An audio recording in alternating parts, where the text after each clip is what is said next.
Welcome back to the Pond Hockey post-game show. I'm Devin Keeney. It's time for our game balls presented by Colony Pools. Flywithcolony.com. I don't know. Did you see Derek Gunn drinking the eggnog when we came back? Orange that was juice. Eggnog. No, it's the eggnog. Orange juice. Oh, okay. Okay. Also, an equally weird thing to drink out of a thermos. Let me tell you something. Not if you want to keep it cold. Thank you. And I look. Plenty of ice in here, keeping it cold for the whole last hour, baby. Okay. Yeah, sure. But you know what? It's Christmas. You do it. What makes you happy, D-Gun? You know what? While we're on D-Gun, who is your game ball going to today? I'm going to take it and divide it up. I'm giving it to the offensive line. Because the offensive line's ability to make Gardner Minshew extremely comfortable from start to finish, give him ample time to stand back there and complete 355 yards worth of passes. The offense flowed exceedingly well in the absence of Jalen Hurts. It all starts in the trenches, so the offensive line get my game ball. I like it. Offensive line is the one constant that the Eagles will always have. Thank you, Stoutland University. Mike Missinelli, who gets your game? Yeah, I mean, I can't argue with Derek because they played very well today. But listen, Devonta Smith was just a monster. You know, 8 catches for 113, and he made some spectacular catches. I mean, that last drive where he went up and got that, and then the toe tap on the sidelines, and that nice route for the touchdown. I can't deny him this game ball. Devonta Smith gets my game ball today. Love it. Seth? You know, I agree with everything that D-Gun said, with the exception of Gardner Minshew looking comfortable in the pocket. I mean, he was doing more electric sliding than, not necessarily electric, moonwalking, I should say, than Michael Jackson back there sometimes. I was like, man, stand in the pocket and deliver the ball. But I digress. I agree with I agree with Mike Missinelli. Listen, I think Devonta Smith, he finally got a high volume of targets, and you see what he can do when he gets a high volume of targets. You know, normally when Jalen is playing, A.J. Brown is going to get the high volume. I also think that Dallas Goedert, when you look at Dallas Goedert, he had 3 passes thrown to him today, and he caught all 3 of those passes for 67 yards. Can you imagine if you give this guy, 8 to 9 targets a game, the type of numbers that he would put up? And I thought it was BS that the NFL took him off of, the Pro Bowl balloting just because, he wound up missing, 4 games because he was on IR. But Devonta Smith, in my opinion, is a star waiting to blossom. And if it wasn't for, A.J. Brown and his high number of targets, I think that he could have a game like this every single week. He's sure-handed. He's sure-footed along the sidelines. And, man, the way he went up and got that ball tonight, I didn't know dude had a 30-inch vertical. Yeah. He definitely deserves some recognition after his game tonight. Before we wrap up this segment, always have to ask the other side of things, anyone you're taking a game ball away from. Oh, yeah. Well, that's the easy call today, isn't it? There you go. Well, I don't know. Do you guys have the same answer? Yeah, I think we all would be in agreement. You got enough balls over there? Yeah, really. Well, so are we going one person or defense as a whole? Or? No, I'm just saying listen, you can take a game ball away from Quez. You could take a game ball away from Josiah Scott. You can take a game ball away from TJ Edwards in pass coverage tonight. Darius Slay.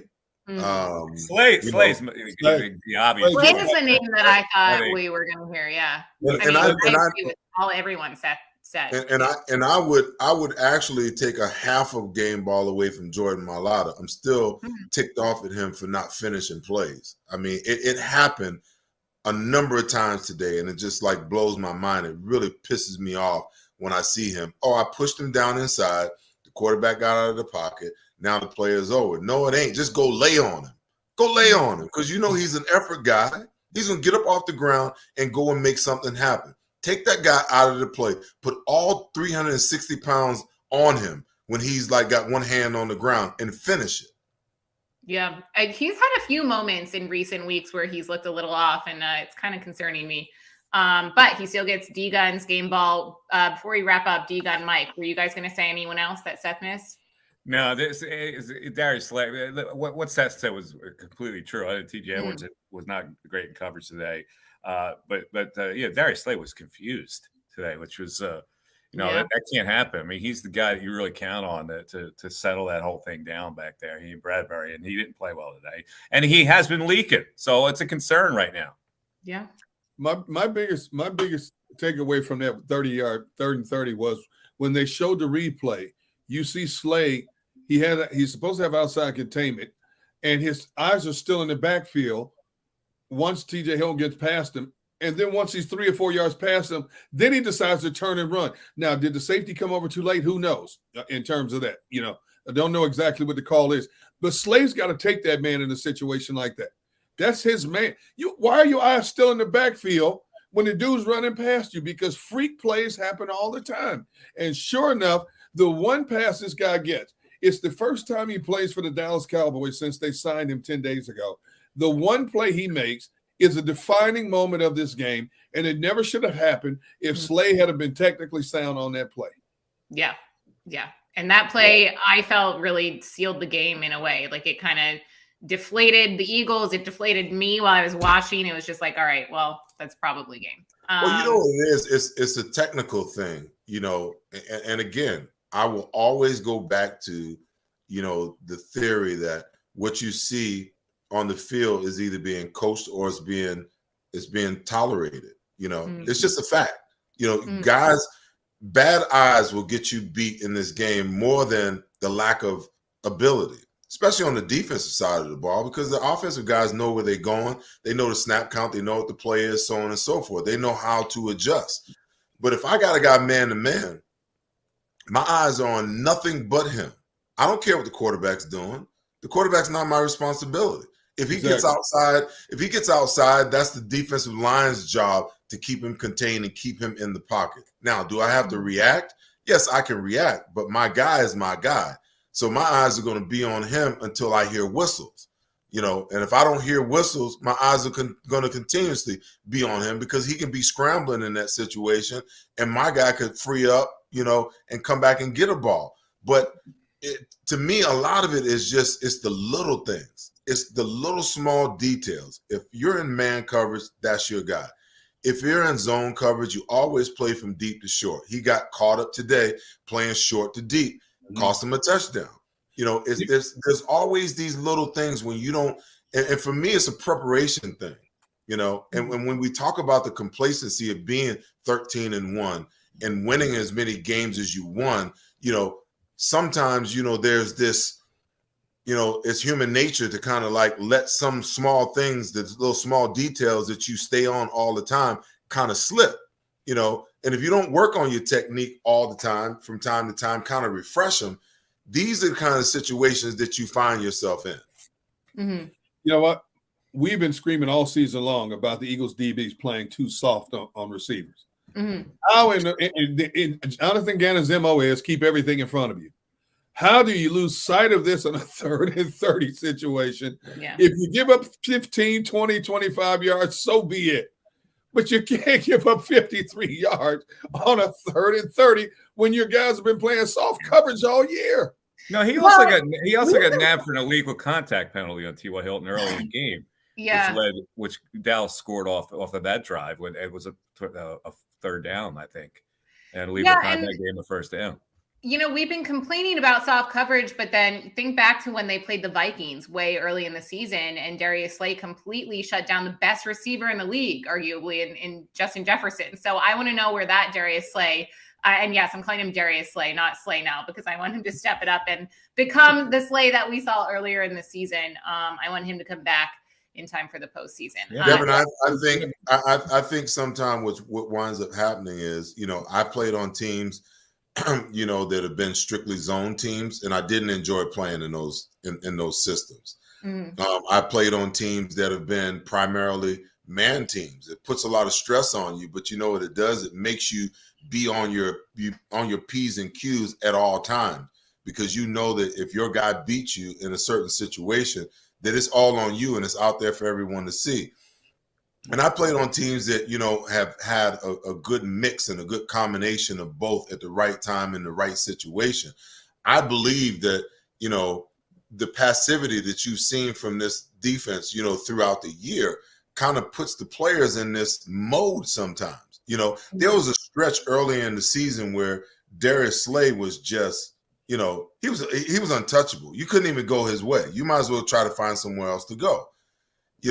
And then, you had the first injury to Avonte Maddox, and that kind of changed some of the coverages, and they started playing a lot more zone. And I think that when you get in this mindset of playing zone as much as, this defense plays zone sometimes, it makes you passive and it takes your edge away. It's much easier because the first coverage that you learn when you start playing ball, when you're just a little bitty dude, the first thing you learn is man coverage, So you can't tell me that players don't feel most comfortable in that scenario. The issue is you've got to be coached on how to do that from a technique and a fundamental standpoint to be ultra, ultra comfortable doing it. And when you're constantly put in zone, when you're like thrown in the man and you hear all the time, oh, we want to keep everything in front of us, we don't let anything behind us. Think about the negative mindset that creates inside of you. I would much rather be overly aggressive and then you have to rein me back in than for me to be passive. And then all of a sudden you want me to be, this ultra aggressive, player. Doesn't jive, in my opinion. Also keep in mind, while you're on the subject of Darius Slay hasn't had an interception since the first meeting against the Cowboys back in week 6. Okay, so he hasn't played badly since the last Cowboys game. He's played rather well, but he hasn't been that game changer we've wanted him to see. We've wanted to see him be, and now this was definitely a glaring. I don't know. Maybe he was already on Christmas break. Who knows? Maybe he's already thinking about little sugar plums dancing in his head or something. I don't know. I don't know. Maybe he made the Pro Bowl. Maybe he was like, all right, did that. Can take a step back now. Who knows? But I do know I saw in his post-game presser, he is frustrated. The team is frustrated. So hopefully they can take this loss, learn from it, bounce back, come back stronger, especially in the postseason that is coming closer and closer for the Philadelphia Eagles. That is it for me. You guys are going to stick around after the break for your 2-minute drill. I am signing off after this. I want to wish you all a very Merry Christmas. Enjoy your holidays. And hopefully the next time we're talking, it's after an Eagles win. Same to you. Merry Christmas to you, Devin. And we'll see you next week. Score and save in Southeastern PA and Delaware with Colony Pools this football season, and let the experts close your pool with a custom Merlin safety cover in green for the birds. And if you join our Winter Watch team, we'll give you another 20% off, and Colony Pools will handle it all. Keep your tiles on your pool, not in your pool. Fly with Colony right now, Birds fans. Visit flywithcolony.com.